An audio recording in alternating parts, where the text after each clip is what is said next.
Este domingo comenzamos con el Evangelio de Marcos, que es el evangelista de este año, una serie de domingos donde vamos a intentar centrarnos en la vida del discípulo, de cada uno de nosotros, de todos los bautizados que seguimos a Cristo, en los caminos de la vida, en las encrucijadas de cada día, ¿no?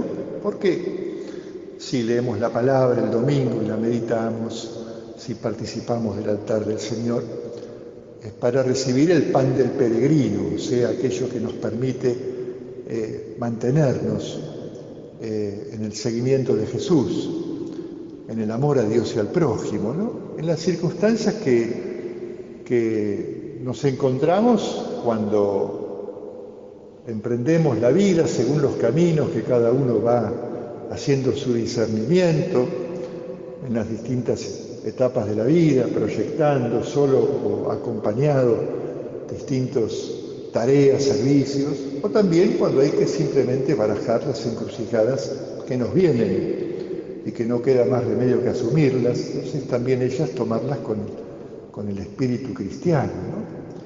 El seguimiento de Jesús tiene como varias notas que las lecturas de hoy y los domingos que siguen nos vamos a detener para alimentarnos en este desafío que es hacer el bien, mantenernos en el bien con todos los hombres de buena voluntad en el seguimiento de Jesús. Y hoy entonces el pasaje, en primer lugar, me recuerda, a veces hay que redescubrir, porque lamentablemente a veces se lee la palabra de Dios como si fuera toda muy solemne y nos perdemos de lado las humoradas, a veces las ironías que tiene Jesús, que tiene Dios, que usan los profetas y los sabios, ¿no? Y el Evangelio de hoy me recuerda una ironía de Jesús muy aguda, porque vieron que menciona estos personajes del tiempo de Jesús, los escribas, los fariseos. Los escribas eran los que conocían la escritura, por eso la enseñaban, sabían leer y escribir las escrituras sagradas, la Biblia que tenemos en casa. Antes solamente se la podía conocer con un escriba de por medio que sabía escribir, leer y por tanto podía contarla.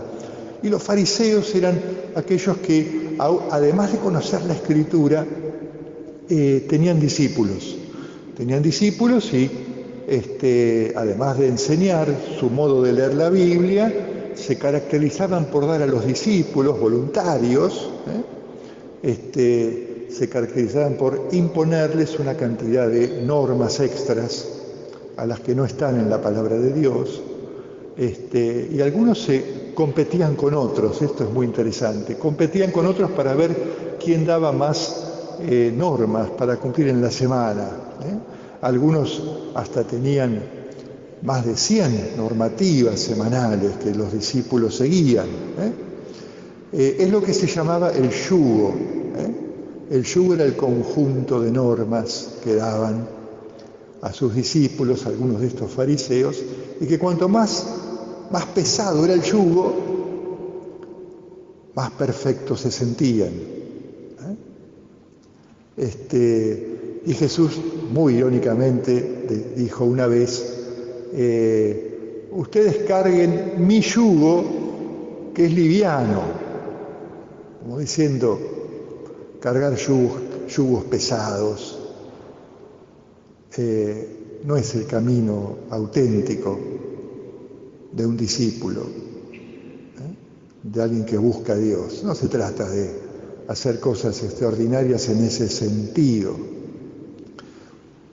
con mucho humor irónico que también provocaba el enojo, por eso lo terminan matando a Jesús. Aprendan de mí que soy manso y humilde de corazón, porque mi yugo es liviana, mi carga es ligera. Eso es lo primero que uno siempre tiene que encontrar cuando quiere caminar tras los pasos de Jesús. Tiene que encontrar uno el punto en que lo hace de corazón, por un regalo de Dios, por una gracia, bajo la luz de de la bondad, comunicarla, compartirla, y no puede tratarse de una especie de perfección paralela, mejor que los demás, superior a la de los demás, porque los fariseos, como sabemos, terminaban haciendo eso además, colocando en la vereda de enfrente a aquellos que no son como nosotros somos los buenos, los de enfrente terminan siendo los malos, y entonces la espiritualidad, que puede empezar con muy buenas intenciones, acaba en lo que se llama el maniqueísmo, ¿no? Por una doctrina de Mani, un sabio persa, muy leído en las sectas de tiempo de San Agustín. San Agustín perteneció a una secta maniquea, y entonces, aún siendo cristiano, algunos escritos de él, muy tardíos, tienen esta especie de los buenos y los malos, ¿no? Los buenos conmigo de esta vereda, los malos de la vereda de enfrente, como si el mal estuviera en las personas. No hace falta ser religioso para ser maniqueo, uno puede estar en un mundo secular, como también es un rasgo de nuestro mundo de hoy, y el maniqueísmo sigue siendo la palabra que designa cuando decimos aquellos son los buenos, yo estoy con ellos, enfrente están los malos. El bien y el mal nunca están en las personas. Todas las personas, como toda la creación de Dios, es muy buena, como dice la primera página de la Biblia. Y vio Dios que todo era bueno. El mal no está en las cosas o en las personas. No hay cosas malas y cosas buenas. No hay personas malas y personas buenas. El mal está en mis acciones, como dice Jesús hoy. Del interior surgen las malas intenciones y las malas acciones. No me viene de fuera, es de mi interior. Y Jesús daba varios ejemplos, ¿no? Malas intenciones, homicidios, robos, avaricia, engaños, deshonestidades, envidia, difamación, orgullo. Es del interior. Nosotros nos confesamos pecadores porque muchas veces de nosotros salen cosas malas, acciones malas que perjudican a los demás, que me sumergen en las tinieblas, y cuando estoy en esa lejanía de Dios, simplemente retomo que soy hijo de Dios, soy criatura del Padre. La bondad está en nosotros, basta conectarnos con Dios que habita en nosotros. Basta suplicar la gracia de Jesús para reemprender la marcha del bien. Y es lo que hacían los discípulos de la escena de hoy. Estaban incluso en estado de fiesta, estaban gozando de la presencia de Jesús. Dice que vieron que estaban comiendo, tomando las espigas y los frutos del campo, y sin lavarse las manos comían, que era una de las observaciones escrupulosas de estos grupos fariseos, ¿no? Entonces Jesús nos enseña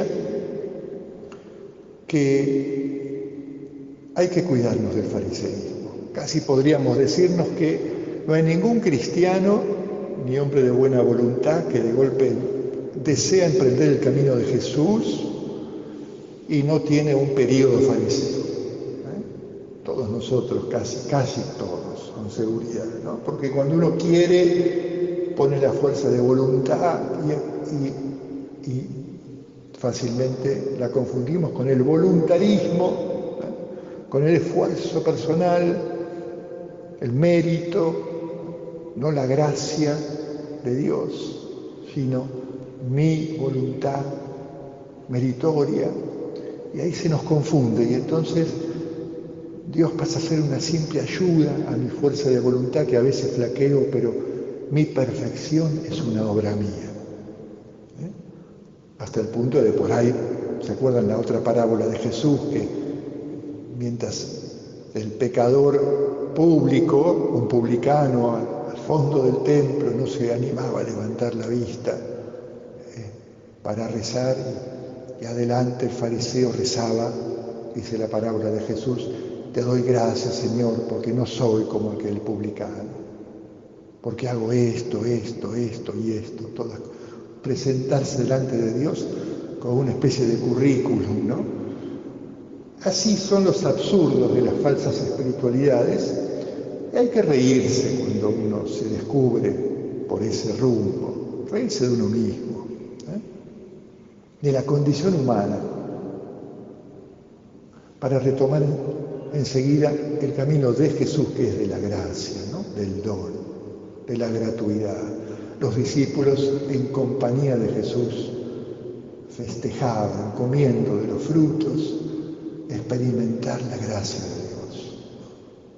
Y por eso les dice Jesús a los fariseos, segundo punto de enseñanza, ustedes han dejado de lado el mandamiento de Dios y lo cambiaron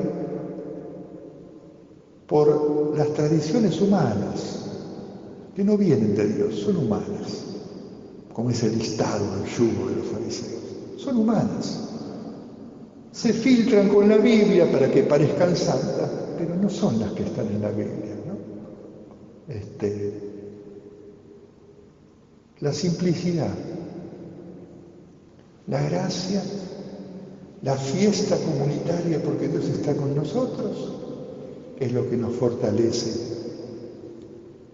en serio, con la fuerza de Dios, de su gracia, no con mi voluntarismo, en el bien. En el bien, eso que no deja de salir del corazón del hombre cuando vivimos en la gratuidad de Dios de todas las cosas. Y cuando todas las cosas nos manifiestan que tienen un vestigio santo de su Creador, el 3 veces santo, santo, santo, santo, decía Isaías, pero también decía, llenos están cielo y tierra de tu gloria, de tu santidad. Cuando vos podés ver la santidad de Dios, ese signo de gracia, de criatura, que refleja al Creador en todas las cosas, ahí estamos en el bien. Ahí podemos enfrentar también el mal, los males que todos tenemos que también enfrentar día a día. Primero sabiendo que lo que me daña son los que salen de mí mismo, y estar alerta, hacer discernimiento, ¿no? Pero también, como se decía, vencer el mal con el bien, o sea, con esa gratuidad compartida en la fiesta de Dios entre nosotros, palpando la santidad de todas las criaturas, sorprendidos ante las cantidad de males que los hombres hacemos y están por ahí dando daño, luchando con el bien que vence el mal. Lo único que vence el mal es el bien. El mal con el mal no se lo puede vencer. Tiene que ser con el bien. Mantenernos en el bien frente al mal, frente a la mentira, frente a la violencia, frente a la prepotencia, a los abusos, al esclavizar a otros de los poderosos. Solamente el bien. El bien siempre se practica y nos mantenemos en él en comunidad, en solidaridad. Y desde el bien buscamos siempre la paz social, no la división farisaica, estos son buenos, aquellos son malos, sino la paz social significa la paz para todos, la justicia destinada a todos. La justicia es la fuente de la paz. La paz social es la que pacifica. Nos corremos de toda acusación, de toda división. Hoy estamos plagados de divisiones maniqueas. No uso la palabra que normalmente se adquirió en la sociedad porque no me gusta quien la inauguró y entonces me parece que no es una palabra que ayude, ¿no? Pero todas esas separaciones que el fariseo hace, espiritual o secularizadamente, acusando a otros de malos, de equivocados en masa. No, el diálogo es cuando uno reconoce que es para todos la vida, es compartiendo con todos como la cuidamos y por tanto buscamos el bien cuidando la paz social, escuchando a todos, creando vínculos, cuidando los vínculos no enganchándome en las divisiones, y en esa paz social también nos sentimos hermanos de todos los pueblos que buscan la paz social para entre todos los pueblos enfrentar con el bien los males de hoy. Todo esto se desprende de las humildes palabras de Jesús de hoy, ¿no? De esa fiesta que tenían esos discípulos compartiendo la comida con Jesús, tomando del campo, porque tenemos cómo enfrentar el día, la semana, el tiempo de hoy. Tenemos con qué, porque hemos sido creados todos llenos del bien, vio Dios que todo era bueno, y en Él podemos apoyarnos para enfrentar el mal con el bien, no con fariseísmos, no con maniqueísmos, sino con el bien. Pero también es un trabajo, es un combate de cada día, ¿no? Es fortalecer los vínculos, escuchar más que imponer, el servicio que todos estamos llamados a dar. Le pedimos entonces, en base a este Evangelio, esta hermosa palabra de Dios de hoy, el discernimiento, ¿no? De eso habla el Evangelio de hoy. Pidamos el discernimiento, de modo que vivamos en el bien. Que así sea.